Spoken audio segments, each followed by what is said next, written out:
Almost every book, newspaper, or thesis written by the scholars of Mohammedan Islam rebuke, defame and insult the West, especially for their imperialism and occupation of Arab and Mohammedan lands, but at the same time glorify their own conquests and find nothing hypocritical with such logic.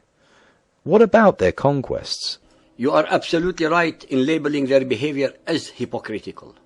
I must point out to our listeners the following irrefutable facts. It was because of Western imperialism that Arab and Mohammedan lands were introduced to education, sanitation, electricity, running water, democracy, roads, trains, cars, planes, medicine, inoculation, etc., etc. It was also because of Western imperialism that the Arabs were liberated from the yoke of the Mohammedan Muslim Ottoman Empire, and 22 Arab countries that did not exist before were created. It was due to Western imperialism that these peoples rediscovered their past history due exclusively to the archaeological discoveries and research financed and conducted entirely by the West. Now let me compare these positive achievements of the West with what the Mohammedan Muslims contributed towards their conquered peoples and lands. Let us first set the record straight. The Arab conquest during and after the death of Muhammad were not only motivated by the desire to spread Islam, but mainly to acquire territory and wealth. In fact, the spread of Islam was just a byproduct of the conquests. As was true throughout human history, enormous wealth brought with it enormous power. Wealth and power are synonymous, but enormous power also engendered enormous corruption. The Arabs were just as greedy and just as weak as anyone else when faced between the choice of acquiring wealth or staying as good, observant, poor Muslims in the Arabian desert. The Arabs conquered and subjugated other peoples and lands and became just another imperialist power. The same modern Arabs and Mohammedans who condemn European and American imperialism have very conveniently forgotten their own conquests.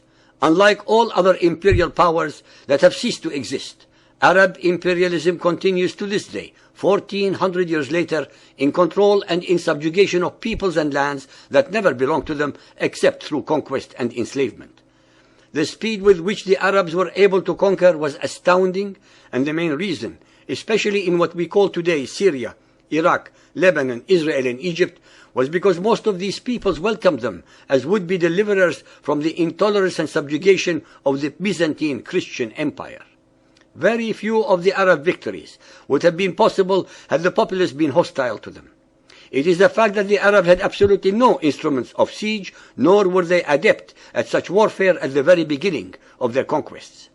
Muhammad started the Arabs on the path of imperialism from the time of the Hijrah in 622 CE with the following allegedly revealed verses. Al-Tawbah 9.5. But when the forbidden months are past, then fight and slay the pagans whenever you find them, and seize them, beleaguer them, and lie in wait for them in every stratagem of war. 9.29. Fight those who believe not in Allah nor the last day, nor hold that forbidden which has been forbidden by Allah and His Apostle, nor acknowledge the religion of truth, Islam, even if they are of the people of the book, Jews and Christians, until they pay the jizya, poll tax, with willing submission and feel themselves humiliated. Ali Imran 3.19. The religion before Allah is Islam, submission to His will. 3.85. If anyone desires a religion other than Islam, submission to Allah, never will it be accepted of him.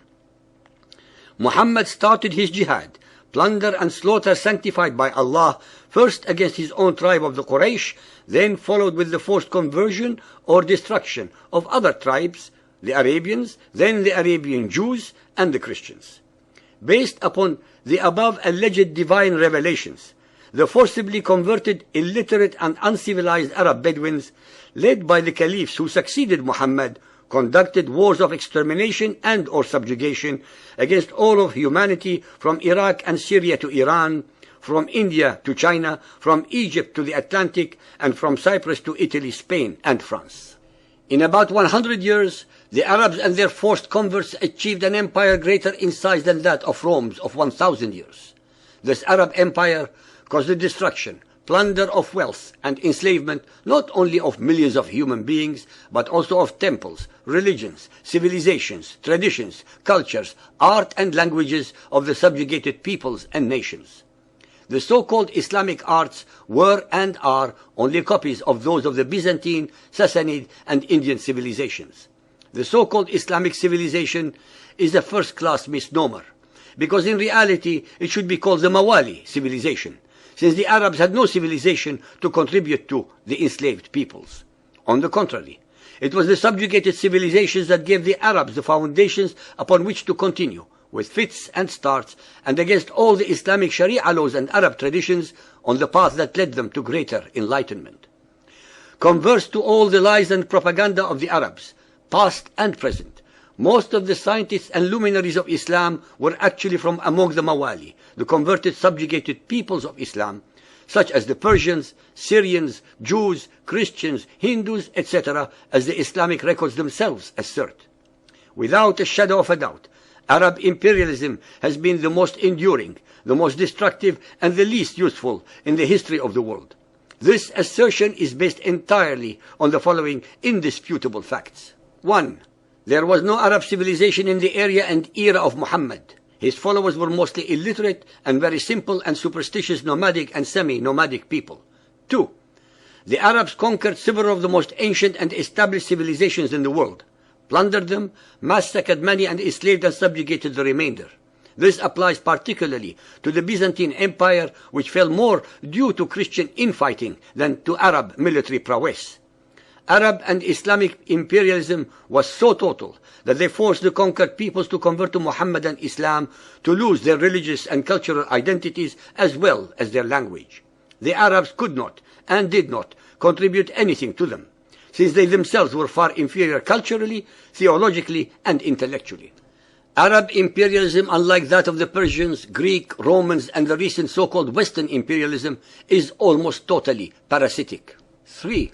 Nearly 95% of all so-called Muslim scientists were from among the Mawalis, converts from among the conquered peoples, and not pure Arabs. All of them excelled not because of Mohammedan Islam, but in spite of it, and invariably during periods of history when the conditions were of toleration that allowed Christians, Jews, and others to contribute and cross-fertilize knowledge.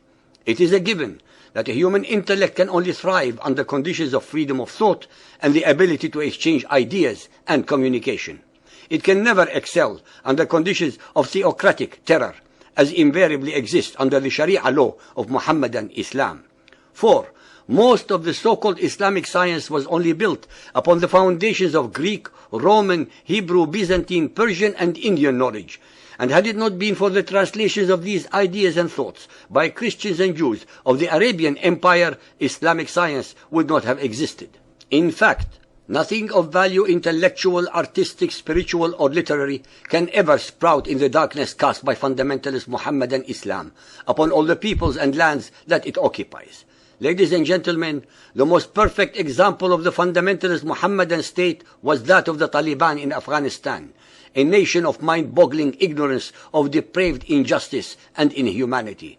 Human intellect and achievements can only excel in the sunshine of freedoms of thought, religion, politics, literature, art, and expression, which Mohammedan Islam abhors, avoids, and detests.